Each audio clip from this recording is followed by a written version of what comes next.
Dernière rencontre, la dernière sur les dons de l'Esprit Saint, puisque la prochaine fois, donc le 23 mai, dans 2 semaines, ce sera donc sur la vie dans l'Esprit Saint, et puis on prendra une vision globale de l'Apocalypse. Donc ce soir, en gros, on termine, entre guillemets, les dons de l'Esprit Saint et les églises de l'Apocalypse, et la prochaine fois, c'est plutôt une soirée conclusive, qui reprend des éléments, mais qui surtout ouvre sur la vie dans l'Esprit Saint et sur le livre de l'Apocalypse pour le vivre aujourd'hui. Alors, comme d'habitude, je vous invite à vous lever pour prier ensemble. Nous allons prendre ensemble le Veni Creator, ce temps pascal. Nous marchons vers la côte, et puis je prierai ensuite une prière pour demander le don de force.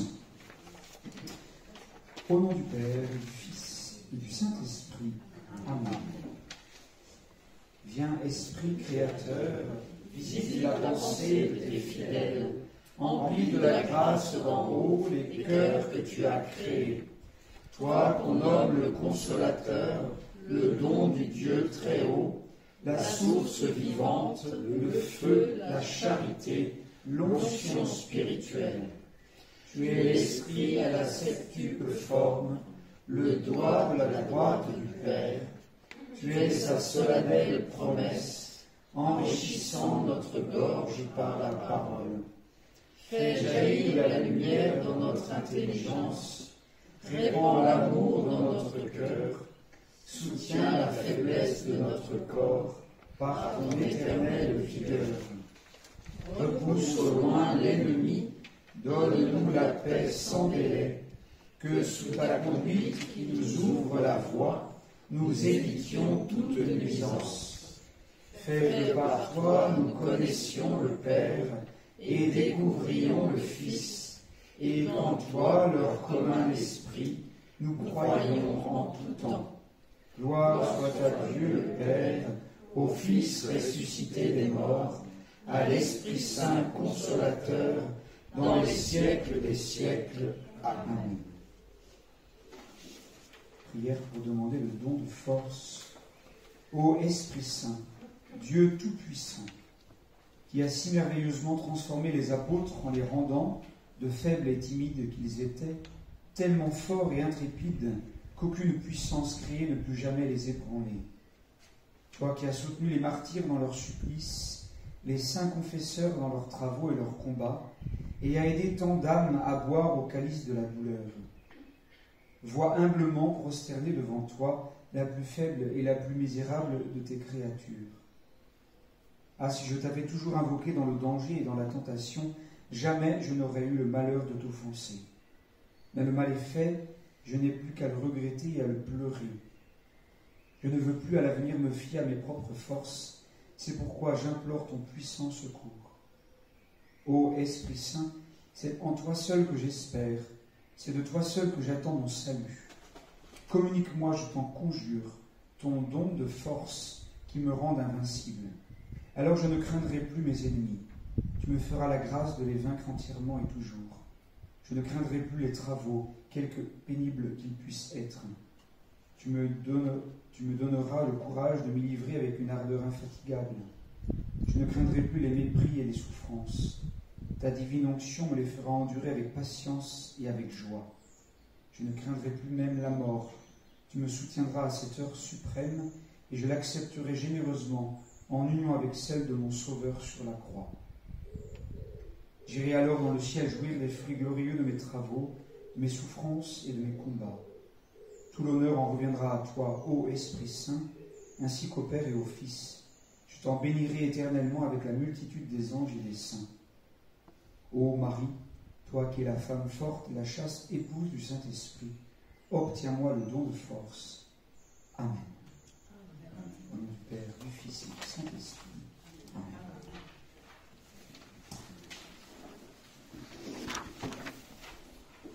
Peut-être certains étaient hier à la cathédrale pour la confirmation des 25 jeunes du doyenné. On a prié et chanté le Veni Creator, qu'on a cité à l'instant. Comment ? On a bien chanté, c'était très très beau. Il y a très beau chant de l'Esprit Saint, dont le Veni Creator, donc c'est cet hymne du 9e siècle, au moins, peut-être plus ancien encore. Mais voilà, donc ce soir, le don de force, 7e et dernier don de l'Esprit Saint. Alors, une petite définition comme d'habitude. D'abord pour dire que la force n'est pas seulement un don du Saint-Esprit, mais c'est aussi une vertu cardinale. Attention les termes. C'est une vertu théologale, c'est la foi, l'espérance, la charité. Et puis une vertu cardinale, c'est donc la force, la prudence, tempérance et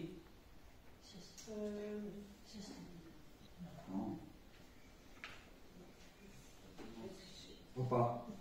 Désolé, ça va, vous avez plusieurs fois. Un examen maintenant, donc réviser, les partiels, la justice. Justice, force, tempérance et prudence. Donc, ce sont des vertus cardinales. On va y revenir plusieurs fois ce soir parce que souvent il y a cette distinction à faire entre vertu cardinale, ce qui est de l'ordre de la raison humaine, et puis le don de l'Esprit Saint qui est de l'ordre de la lumière de Dieu, de la réalité surnaturelle. Et donc, la force, qui est donc une vertu cardinale et un don de l'Esprit Saint, c'est ce qui permet d'agir sous l'emprise de fait de la raison et de la prudence, comme vertu. Donc elle rend ferme cette vertu de force, elle rend ferme, elle rend courageux dans l'adversité, dans l'épreuve. Elle requiert que l'on surmonte la peur, la faiblesse humaine, et elle dispose à aller, on va dire, au sacrifice de soi-même, de notre vie.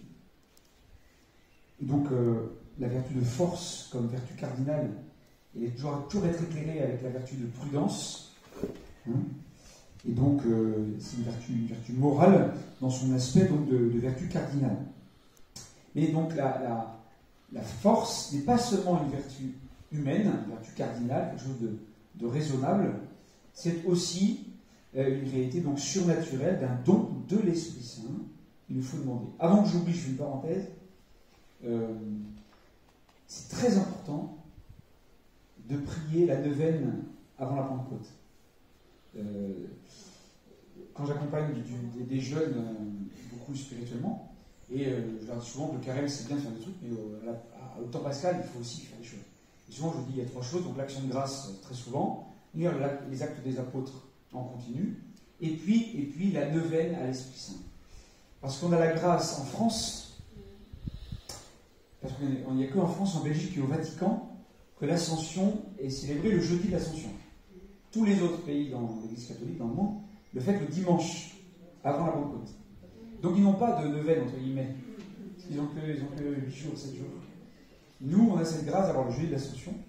Et donc, entre le jeudi et l'Ascension et la Pentecôte, il y a 10 jours. L'espace d'une neuvaine, pour vraiment, et c'est vraiment pour ça, pour vraiment prier l'Esprit Saint, qu'il y a un jour dédié à chaque don de l'Esprit Saint, donc 7 jours, plus 2 d'introduction, on va dire, et de conclusion, pour vraiment être disposé à recevoir le don de l'Esprit Saint de la Pentecôte. Il y a beaucoup de saints et de saintes dans l'histoire de l'Église, dont Saint Philippe Néri, que nous fêterons le jeudi de l'Ascension, le 26 mai, cette année, a vécu une expérience fondamentale à la Pentecôte, dans les catacombes de Saint-Sébastien à Rome, où il a reçu une boule de feu qui lui a dépassé les côtes. Et il a toujours le chaud sur la fin de ses jours, il était toujours légèrement vêtu parce qu'il avait toujours chaud. Il y avait ce feu de l'Esprit Saint qu'il a pris en lui le jour de la Pentecôte, dans une prière qu'il avait préparée depuis plusieurs jours, plusieurs semaines. Et voilà, et donc il y a beaucoup de figures de saints comme ça qui ont vécu une très belle Pentecôte parce qu'ils se sont préparés à une belle Pentecôte. D'autres cette année vivront la confirmation des adultes, n'est-ce pas, à la Pentecôte, le 4 juin au soir. Et donc c'est important de vraiment prier, c'est vraiment la plus importante des neuvaines. La neuvaine à l'Esprit Saint, entre l'Ascension et la Pentecôte. Donc, il y en a plusieurs qui existent sur Internet, pour en proposer d'ailleurs, mais c'est vraiment, je vous invite vraiment à pouvoir vivre cette neuvaine. Voilà, je ferme la parenthèse. Parce que donc, la force n'est pas seulement un don de l'Esprit Saint, c'est donc aussi c'est pas seulement une vertu cardinale, c'est aussi donc un don de l'Esprit Saint. Alors, ce que dit un peu le pape François dans sa catéchèse sur les dons de l'Esprit Saint, et donc notamment sur le don de force, dont parle le pape François comme celui qui vient toujours nous soutenir dans notre faiblesse. Le don de force, celui qui vient toujours nous soutenir dans notre faiblesse. Et là, encore une fois, faut-il accepter d'être faible, d'avoir besoin de la force de Dieu. On verra tout à l'heure ça dans l'église de Laodicée, dans l'église de l'Apocalypse. Vraiment, ce soir, le documentaire est très très intéressant sur l'église de Laodicée. Et donc, c'est important d'avoir l'Esprit Saint, l'Esprit qui vient de Dieu, Dieu lui-même en nous, par ses dons, et notamment le don de force, pour vraiment libérer, on va dire, le terrain de notre cœur pour accueillir toute la présence du Christ qui va nous façonner. Et donc, on a besoin de ce secours du don de force, du don de la force de Dieu, qui va nous rendre plus forts et qui va nous libérer de nombreuses entraves qui peuvent exister dans notre vie. Alors, ce sont différentes, je vais y revenir tout à l'heure, mais différents niveaux. Et donc, vous voyez bien que il y a plusieurs niveaux, on va dire qu'en dire deux. Il y a d'abord le fait que dans des moments très difficiles, des situations un peu extrêmes, dans des moments éprouvants, eh bien, le don de force va pouvoir se manifester de manière assez extraordinaire, de manière exemplaire. On a ça dans la vie de plein, encore une fois, de saints et de saintes de l'Église, ou même peut-être dans vos vies à vous l'avez pu l'expérimenter, où, oui, dans une situation très très éprouvante, on va avoir une force qui dépasse ce qu'on peut imaginer de nos capacités, etc. Et on va s'émerveiller presque de voir qu'on a pu trouver la force ou recevoir la force de Dieu pour affronter quelque chose qui nous semblait impossible. Vous voyez ? Dans des situations un peu extraordinaires. Et on voit ça dans l'église de l'Apocalypse, c'est un peu ça, dans des situations où les chrétiens sont persécutés, voilà, où leur foi est mise à l'épreuve. Et bien on va avoir beaucoup de gens, parfois des gens très faibles, très simples, petites gens, qui vont montrer une capacité de force, de résistance assez incroyable. Dans une situation difficile, une situation compliquée. Et puis de même, deuxième élément, c'est-à-dire que dans la vie de tous les jours, dans le quotidien, eh bien, l'Esprit Saint va nous donner la force d'accomplir le devoir d'État. Notre devoir d'État, c'est très important. Et on voit bien que souvent, eh bien, il y a beaucoup de saints cachés, ignorés du public, des médias. On peut fermer si vous voulez, si la lumière vous dérange, on peut fermer. Oui, mais non, allez-y, vous pouvez. Il ne faut pas que vous soyez ébloui trop. Il faut.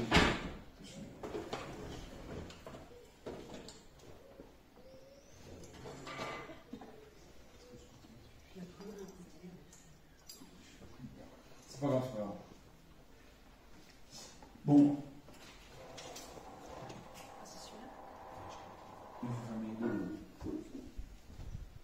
Vous n'inquiétez pas, le soleil bouge. En fait, non, la terre bouge.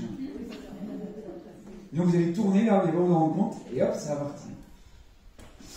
Donc, dans le quotidien, il y a tous ces saints et saintes cachés, discrets, qui puisent en Dieu, qui reçoivent de Dieu un don de force, comme père et mère de famille, comme dans son travail, dans différents devoirs d'État, pour accomplir sa mission, accomplir son devoir, et parfois c'est loin d'être simple, ça peut être très très compliqué. Attention, j'ai des exemples vécus en Inde, mais dans plein de pays pauvres, en Afrique, Madagascar, Philippines ou ailleurs, où notamment des mères de famille qui font tout, qui travaillent, qui s'occupent de leurs enfants, qui déploient une énergie incroyable, qui puisent leur force souvent dans la prière, dans la présence de Dieu, notamment, et qui arrivent à tenir, on dit, les femmes tiennent le monde dans le sens où elles sont dans les sociétés notamment traditionnelles, elles font tout, quoi. Elles font tout. Et on voit bien que dans ce devoir d'État qu'elles accomplissent, elles ont besoin de la force du Seigneur. Et donc il y a une phrase un petit peu forte dans tout ça, c'est en Philippiens 4, 13 de Saint Paul, Je peux tout en celui qui me donne la force. Philippiens 4, 13. Je peux tout en celui qui me donne la force. Et donc, effectivement, ce don de force est un peu la note de fond de tout notre être chrétien, et à l'ordinaire de notre vie quotidienne de chrétien, où quand nous sommes disponibles et ouverts au don du Saint-Esprit, à la présence de Dieu, nous recevons notamment ce don de force pour ne pas nous décourager, pour ne pas baisser les bras, pour affronter la réalité de la vie qui est parfois éprouvante, douloureuse, nos croix de chaque jour. Et nous avons besoin des dons de l'Esprit Saint, ce don de force, pour porter cette croix du quotidien. Je peux tout en celui qui me donne la force. Et je cite le pape François. Chers amis, parfois nous pouvons être tentés de nous laisser gagner par la paresse, ou pire, par le découragement, surtout face aux difficultés et aux épreuves de la vie. Dans ces cas-là, ne baissons pas les bras, invoquons l'Esprit Saint, pour qu'avec le don de la force, il puisse soulager notre cœur et communiquer une force nouvelle et de l'enthousiasme à notre vie et à notre séquela de Jésus. Séquela, c'est la suite. Suivi. La séquela Christi. C'est un élément très important de la vie de la théologie morale, la séquela Christi, la suite du Christ. J'aime bien cette phrase de la petite Thérèse que je cite de temps en temps, c'est le découragement, c'est encore de l'orgueil. Le découragement, c'est encore de l'orgueil. En fait, on compte sur nos forces à nous. Donc on se décourage, parce que forcément, il y a des choses qui nous dépassent, qui sont difficiles. Donc on trouve sur nos forces. Vous voyez. Donc savoir se reconnaître faible et avoir besoin de la force de Dieu pour ne pas se décourager. Être humble pour ne pas se décourager.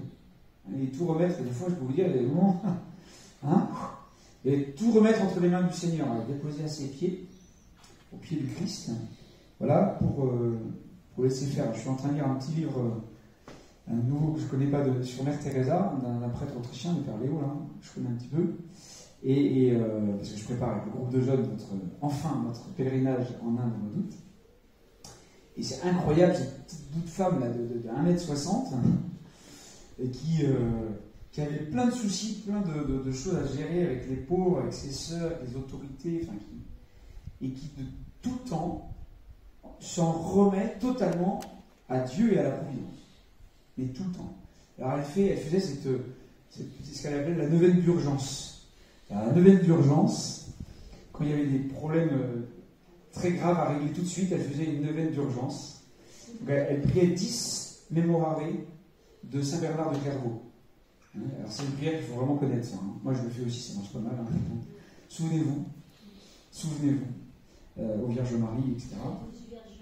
Voilà, qu'on n'a jamais entendu dire que vous ayez abandonné ceux qui ont recours à votre protection, etc. Et donc elle faisait 10 affilés, 9 plus 1, pour des situations d'urgence, et elle remettait tout entre les mains du Seigneur, et c'était incroyable comment, souvent, les portes s'ouvraient, les solutions se trouvaient tout de suite, pour les choses très, très concrètes, très matérielles, besoin d'argent pour une communauté, besoin de nourriture, parce qu'il n'y en avait pas là, etc. Et cette confiance dans le Seigneur, où elle se reposait sur la force que le Christ donnait, et donc l'Esprit Saint, don de force. Vraiment, c'est important.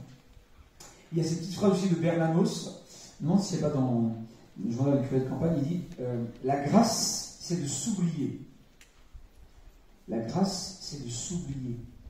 Dans cette idée qu'on a vraiment besoin de ce don de la force, de la grâce de Dieu, ce qui vient de Dieu, vraiment, pour vraiment s'oublier et se donner, et Dieu donnera tout en surcroît, en surabondance. C'est l'évangile d'aujourd'hui. Le bon pasteur, je suis venu pour donner ma vie pour mes brebis, pour les hommes, et pour que les hommes aient la vie en abondance, en surabondance, en surcroît. Et de pouvoir l'expérimenter. Alors de fait, on a beaucoup d'histoires de saints et de saintes dans l'Église, et notamment des histoires parfois d'enfants ou de jeunes.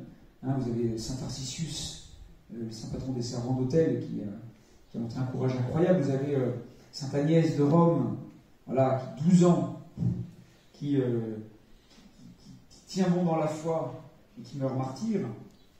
Vous avez Saint José Luis Sanchez del Rio. Alors,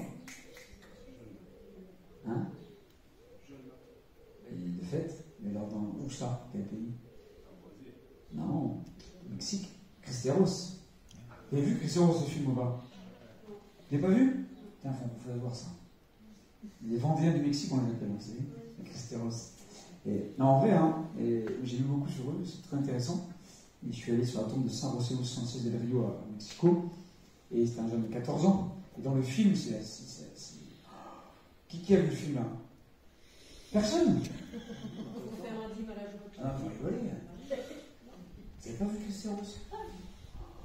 Ah, il faut voir ça. Alors, de fait, c'est pas, c'est interdit faut voir que les enfants. Parce que, ah oui. Ouais. Parce que vous avez la scène finale du martyr de Saint José del Rio de 14 ans, où, sous l'autorité de son parrain, qui est en fait un laïcard franc-maçon, qui ne dit rien devant ce qu'il voit, et donc l'armée mexicaine. Mais c'est vraiment poignant. Et le jeune acteur joue vraiment très très bien. Pour vous dire, si vous ne pleurez pas là, vous ne pleurez jamais. Et alors, il lui lacère les pieds et ils lui font faire un chemin, les pieds ensanglantés, jusqu'à la tombe devant ses parents. Et il l'assassinent. C'est un truc incroyable. Et donc la scène est particulièrement violente. J'avais regardé avec mes parents, ma mère n'avait pas supporté. Et c'est très bien joué, c'est très fort. Et donc ce jeune, 14 ans, qui suit l'armée Cristeros pour Viva Cristo Rey, vive le Christ roi, et qui montre un courage incroyable à son petit âge, là, 14 ans, pour sa foi en Christ, et qui témoigne de ça jusqu'au bout, quoi. On voit bien que ça dépasse les pauvres forces d'un jeune adolescent, que vraiment le Seigneur était avec lui et lui donnait la force de tenir bon. Il y a cette histoire que j'ai déjà racontée en homélie aussi ici, de cette petite chinoise de 10 ans d'Esti. C'est marquant comme histoire. Donc je me souviens plus les années, mais c'est les années 40-50 en Chine populaire, au moment de la Révolution. Et il y a un prêtre qui est arrêté en pleine messe par les révolutionnaires chinois, et il saccage un peu l'église, etc. Et il balance le ciboire avec toutes les hosties consacrées au niveau de l'autel. Et le prêtre est arrêté et enfermé au presbytère, je crois. D'ailleurs, c'est lui qui doit voir ça.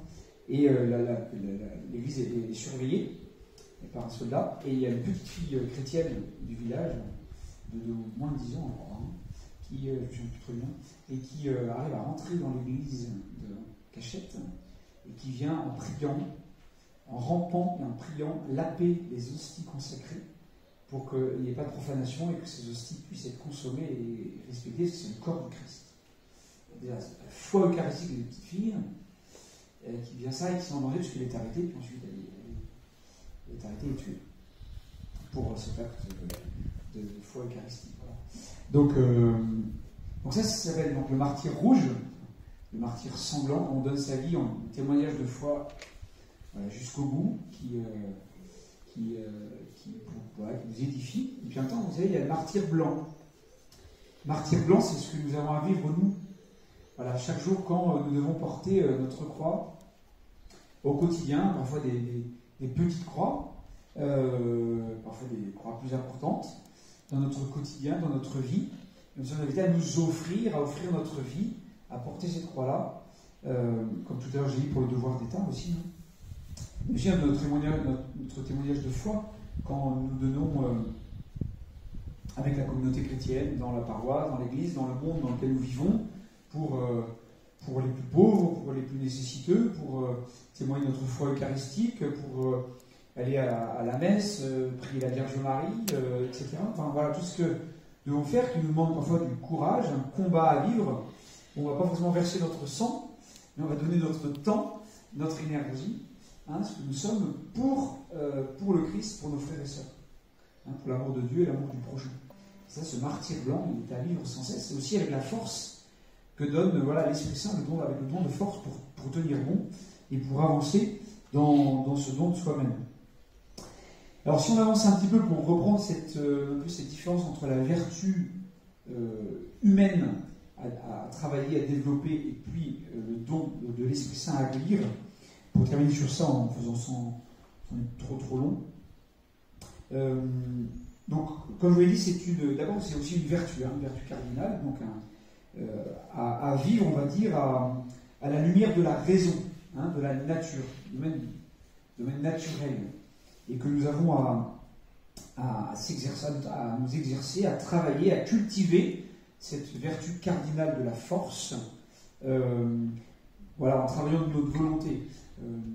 On dit que le pire péché, le péché emblématique dans les 7 péchés capitaux, le péché emblématique de notre société, c'est la paresse. L'oisiveté, qui est, comme on dit, mère de tous les vices. Et parce que c'est effectivement, on y reviendra tout à l'heure avec l'église de Laodicée, c'est-à-dire que quand on est dans une société de confort matériel, où vous avez tout de suite sans trop d'efforts, forcément, votre volonté, vous avez du mal à la cultiver. Cette volonté, cette force de tenir bon.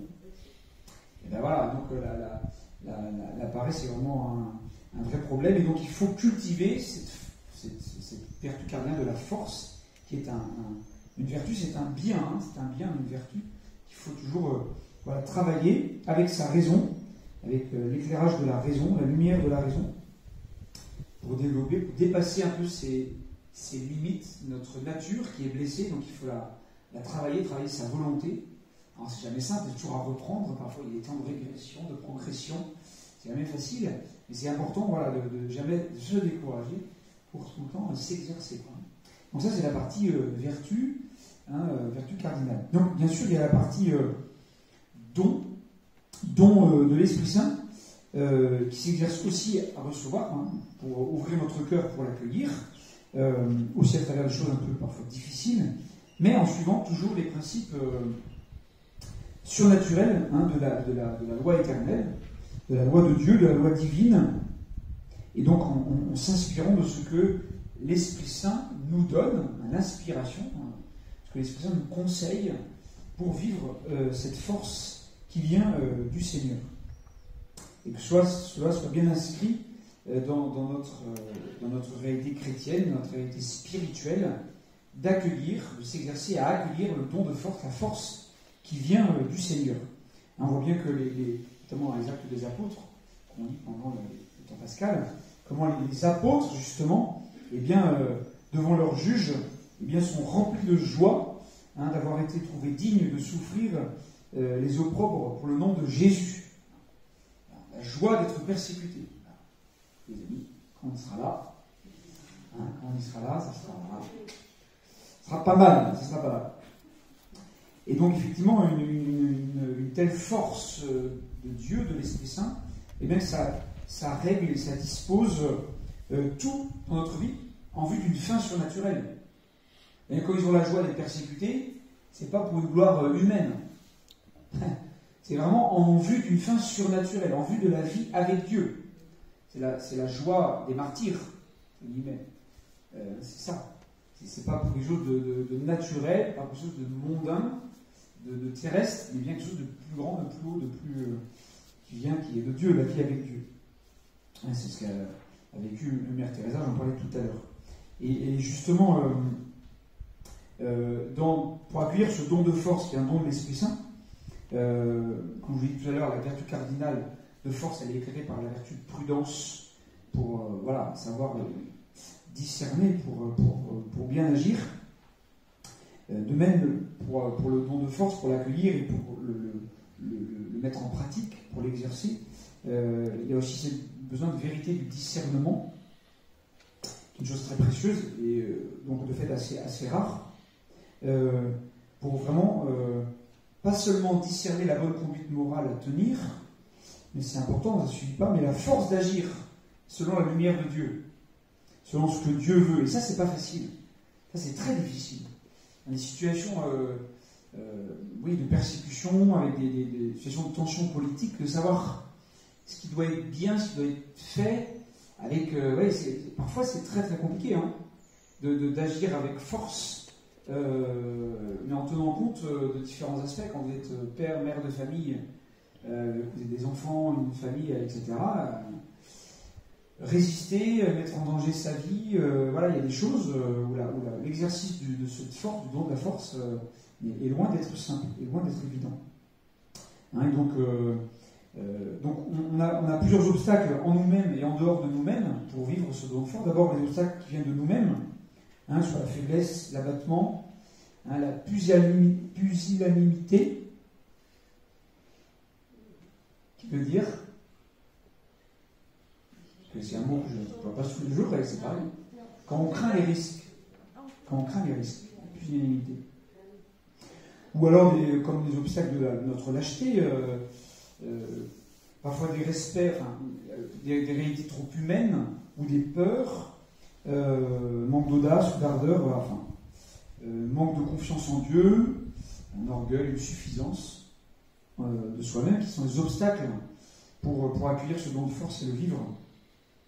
Et puis bien sûr, il y a aussi des obstacles, on va dire, extérieurs, qui sont assez redoutables. Le démon, avec ses tentations, différents domaines selon ce qu'on peut vivre. Parfois c'est très pervers, très subtil, dans les tentations du monde, mais qui peuvent être une grande influence dans notre choix, par rapport à notre place dans le monde, l'ordre social, la reconnaissance. Si on fait quelque chose contre l'ordre établi, contre l'opinion publique majoritaire, etc. C'est le courage là qui est pas simple. Parfois, le démon peut tenter vraiment là-dessus. Et donc, le don de force nous permet de résister, de supporter en même temps. Et il peut nous entraîner très loin, vraiment haut, dans la suite du Christ, pour un vrai témoignage. Un témoignage qui peut être vraiment édifiant. Et il y a ce petit axiome qui est intéressant, où il dit Dieu est la force et la douceur de l'âme.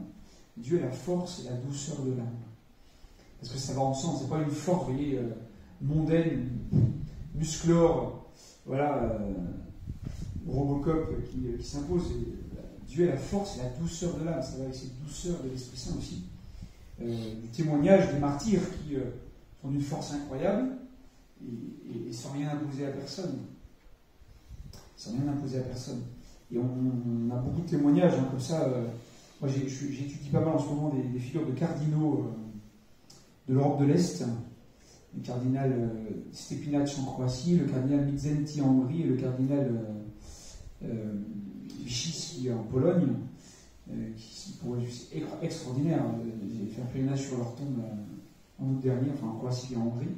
Et c'est des figures incroyables, une force, un courage face à l'adversité, et persécuté, torturé, menacé psychologiquement, en menaçant le Midzenti, sa maman, en prison, une femme âgée, des processus vraiment inhumains, et qui ont eux témoigné. Alors Stepinac est bien heureux comme Wyszynski, et Midzenti le Hongrois est vénérable.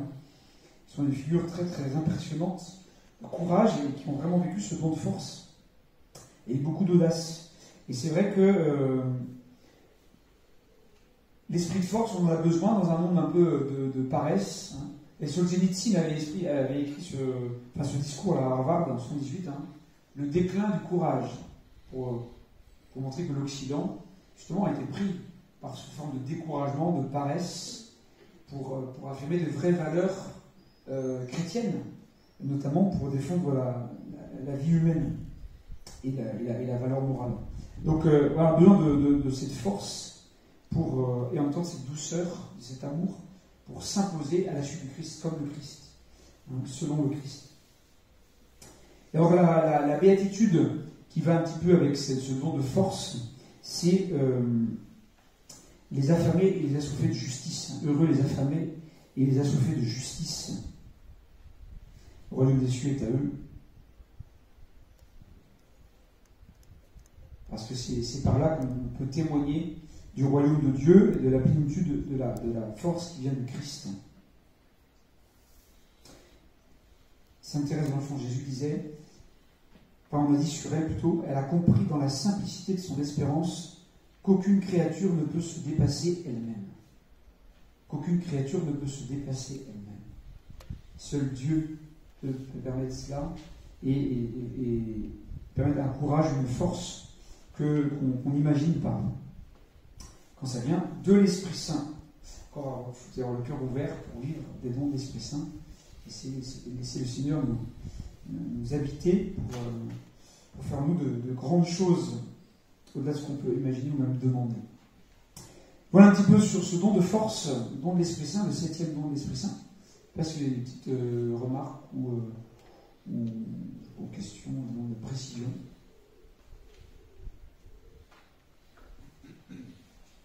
Oui, c'est facile. Le don de force, ça peut être aussi le don de parole. Alors, le don de force peut nous aider à prendre la parole. À prendre la parole, à témoigner explicitement par la parole. Alors, il y a aussi implicitement par les actes ou de manière moins directe, mais effectivement par la parole. Et il y a des témoignages d'ailleurs de saints ou de saintes, mais même de chrétiens ou de prêtres, de religieuses qui parfois avaient des problèmes d'élocution ou des problèmes de prise de parole en public, une forme de timidité un peu maladive, etc. Et qui, par la prière, par la puissance de l'Esprit Saint, sont devenus des témoins incroyables. Rien que Saint-Pierre, dans les apôtres, ils sont tous cassés à la croix, ils ont tous eu peur, ils ont dit non, je ne le connais pas, 3 fois je ne le connais pas. Il n'arrive pas à aimer comme Jésus lui demande, et pourtant après, rempli de l'Esprit Saint, le Christ est ressuscité, le discours de Pierre à Jérusalem, etc. Et il annonce la foi avec une assurance, une force. Et je pense que ça a joué beaucoup aussi dans la conversion de pas mal de gens qui devaient le connaître avant et qui ont dû voir le changement, qui ont dit là il y a eu un truc. Là il y a eu un truc. C'est pas possible normalement. Voilà, donc ce don de force qui peut aider à la prise de parole et à la confiance pour témoigner. Il y en a tout à l'heure qui m'ont demandé. Alors, j'ai pas de texte à vous donner, de résumé comme ça, parce que je pioche, voilà, et des fois je dis des choses que je n'ai pas prévues, enfin bref. C'est vrai qu'on disait, il y a les vidéos de toutes les autres conférences sur le site internet de la paroisse. C'est là qu'on vient de réécouter tout ou en partie des moments où ils veulent reprendre sur le site de la paroisse, il y a tout. Je les remettrai un peu plus en avant pour ceux qui ont du mal à terminer, pour terminer, ça peut être bien. Et donc la prochaine fois, au niveau des dons de l'Esprit Saint, avant qu'on parle de l'Apocalypse, je vous parlerai donc de la vie dans l'Esprit Saint. Et donc pour reprendre comment on sera juste avant l'Ascension, et donc pas longtemps avant la Pentecôte, pour essayer comment on essaie de vivre concrètement cette vie dans l'Esprit Saint. Et c'est une conférence que j'ai déjà donnée ailleurs et que j'aime bien donner. Donc n'hésitez pas à venir, on va en parler autour de vous. Ça va pour le don de force? Très bien. Alors on continue nos églises de l'Apocalypse. Le livre de l'Apocalypse, j'en parlerai aussi la prochaine fois de manière un peu plus globale. Puisque vous savez que donc, les églises de l'Apocalypse, on voit les vidéos, c'est vraiment les 3 premiers chapitres de l'Apocalypse. Après, il y en a plein d'autres. Mais le but n'est pas de voir tout le livre, mais surtout les églises, mais quand même, ça rentre dans une perspective un peu plus globale. C'est aussi le livre de l'Apocalypse, on en lit des passages, la messe pendant le temps pascal, comme le dimanche. Parce que c'est vraiment le livre de la victoire pascale. C'est toute la liturgie de la victoire pascale des chrétiens persécutés, communautés chrétiennes persécutées, qui ne trouvent leur salut que dans le Christ. Ils sont attaqués de toutes parts, des païens, des juifs, et c'est dans leur prière commune, dans la célébration notamment de l'Eucharistie. C'est vrai que le livre de l'Apocalypse, c'est un témoignage incroyable de la liturgie, donc de la prière commune des chrétiens du 1er siècle, dans cette zone-là d'Asie mineure, de Turquie actuelle, où vraiment on voit leur prière, leur foi dans le Christ seul, le salut en Jésus seul. C'est le Sauveur. Et dans aucune autre espérance humaine. Dans la vidéo que vous allez voir qui est bien faite, il parle au début de Hierapolis ou Pamukkale, donc en Turquie actuelle. C'est un site que j'ai visité moi il y a 20 ans, et déjà, ça va 20 ans l'année prochaine. Et c'est un endroit très, très intéressant, vous verrez, et surtout j'en parle parce que quand je vais à Rome, normalement avec les pèlerins, je parle de Hierapolis parce que Hierapolis c'est une ville romaine. Et à la sortie, donc dans la voie, sur les voies romaines de part et d'autre, il y a un témoignage très très intéressant des nécropoles païennes, avec tous les formes de caveaux, les tombeaux, etc., avec donc les sarcophages et les momifications pour les plus riches, et puis les urnes funéraires parce qu'ils sont tous insignalés. Et c'est très intéressant parce que, on en parle à Rome, on les voit aussi, mais parce que les chrétiens, dans les premiers siècles, sont les premiers, donc avec les catacombes, et puis l'inhumation pour mettre les corps en terre, pour montrer leur foi en la résurrection de la chair, la résurrection des corps. Et donc on arrête avec les chrétiens tout ce qui est incinération ou crémation, parce que ce qui est le plus important, notamment pour les vivants, comme un symbole en vue de la résurrection des corps, de la chair, on met en terre, comme le grain de blé tombé en terre, meurt pour porter du fruit. Hein, et ça c'est important, encore une fois, parce que l'enterrement, c'est pour les vivants. Les morts, ils sont morts. Hein. Et ça parle aux vivants. Et la force symbolique est très importante. Et aujourd'hui, on néglige ça. Donc vous avez la courbe des incinérations, des crémations qui monte, qui croise la courbe de la foi à la résurrection. Il n'y a pas de mystère. Hein. Parce que l'Église tolère l'incinération, parce qu'effectivement, on finira tous poussière, entre guillemets, voilà. Et vous avez l'Église orthodoxe en Grèce, c'est interdit encore l'incinération. C'est interdit. C'est que l'enterrement, donc l'inhumation, on met en terre, parce que pour les vivants, ça parle plus de voir ça pour croire en la résurrection de la chair, la résurrection des corps. Et c'est pour les vivants. C'est la force symbolique des rites funéraires, qui sont très très importants. Voilà. Et donc cette église de Laodicée, justement, elle va beaucoup parler de la tiédeur, qui est une forme de compromis permanent, et on est en plein dedans dans notre monde, hein. Compromis permanent. Comme pour voir l'église de Laodicée, ça va vraiment vous parler, parce que ça rejoint beaucoup de choses qu'on peut vivre aujourd'hui. Et une église qui est très suffisante, qui est très dans le confort, justement, et qui n'a plus besoin du Christ, quoi. Qui n'a pas besoin du Christ. Et donc qui devient tiède, parce qu'elle repose sur elle-même. Et on voit bien qu'on a besoin, ça c'est la grâce de la pauvreté. C'est la grâce de la pauvreté spirituelle, cette humilité d'avoir besoin de Dieu, d'avoir besoin du Christ. Sans moi, vous ne pouvez rien faire, hein, dit Jésus, en Jean chapitre 15. Sans moi, vous ne pouvez rien faire. Donc voilà, cette foi dans le Seigneur, que je vous propose de voir maintenant. Le livre de l'Apocalypse est le livre le plus complexe et mystérieux de la Bible. Il fascine par ses effrayantes prophéties sur la fin des temps.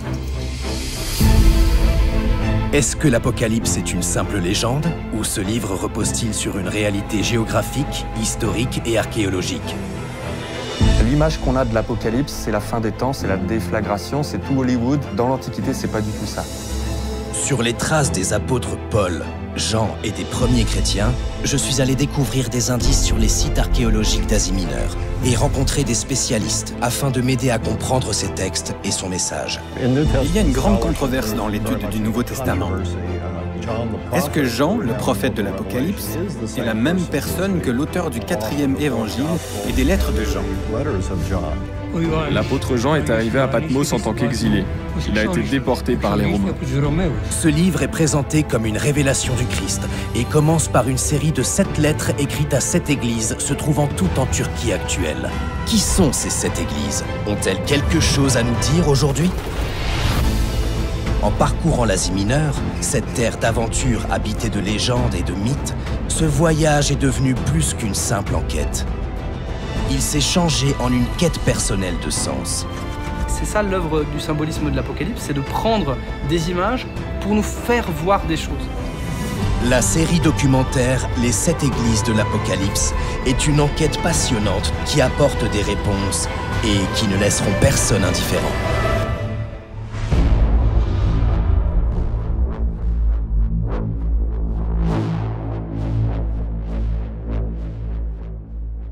Voilà, notre Laodicée, c'est intéressant, ça rejoint une chose de notre propre vie. Et donc la prochaine fois, c'est pareil, après avoir vu les 7 églises de l'Apocalypse, on aura une autre dernière petite vidéo, pareil, d'environ 25-30 minutes, justement sur la perspective de l'Apocalypse de manière un peu plus générale. Comment ça nous parle. Peut-être qu'il y en a qui veulent réagir ou qu'on ait des remarques ou des questions sur cette vidéo de Laodicée. Ça fait réfléchir. Ah bah oui, hein. Et c'est très intéressant ce que dit je sais plus, Tolbois, qui dit que c'est la 7e des églises, qui s'y allait à la fin, c'est aussi peut-être parce que ça nous parle à nous aujourd'hui, que ça correspond à notre temps et qu'il n'y aura pas de 8e. Ouais, mais c'est assez intéressant. Ça va ? Bien. Je vous propose pour terminer de nous confier à la Vierge Marie. On va chanter ensemble de Regina Celli pour changer un peu. Ensuite, Pascal, nous confier à Marie. Confier notre église. On va confier le Père Auguste. Le Père Auguste, il rentre demain au Landreau. Voilà, c'est une étape. Donc, priez pour lui. Il est bien accompagné, donc c'est bien. Et je vous propose de prier aussi pour le Père Steven, qui est un jeune prêtre de 32 ans. Franco-égyptien qui est ordonné en juin dernier à Paris, à côté d'Emmanuel, et qui est mort dans le Sinaï en Égypte. Il marchait dans la montagne, on l'a retrouvé, il fait une chute, enfin, c'est pas très bien, mais un jeune prêtre plein de qualités, de talent. Voilà. Donc, ce mystère, on le confie lui, puis bien sûr ses parents, ses proches, et toute sa communauté, notre Seigneur et la prière de la Vierge Marie. Regina Celi letare, alleluia, quiaque meruisti portare, alleluia, resurrexit, sicut dixit, alleluia, ora pro nobis Deum, alleluia. Gaudet letare Virgo Maria, alleluia. Quia surrexit Dominus vere, alleluia. Prions. Dieu qui a donné la joie au monde en ressuscitant Jésus, ton Fils, accorde-nous par la prière de sa mère, la Vierge Marie, de parvenir au bonheur de la vie éternelle. Par ce même Jésus-Christ, notre Seigneur. Amen. Seigneur soit avec vous, et que Dieu Tout-Puissant vous bénisse, le Père, le Fils et le Saint-Esprit. Allez dans la paix du Christ. Nous rendons grâce à Dieu.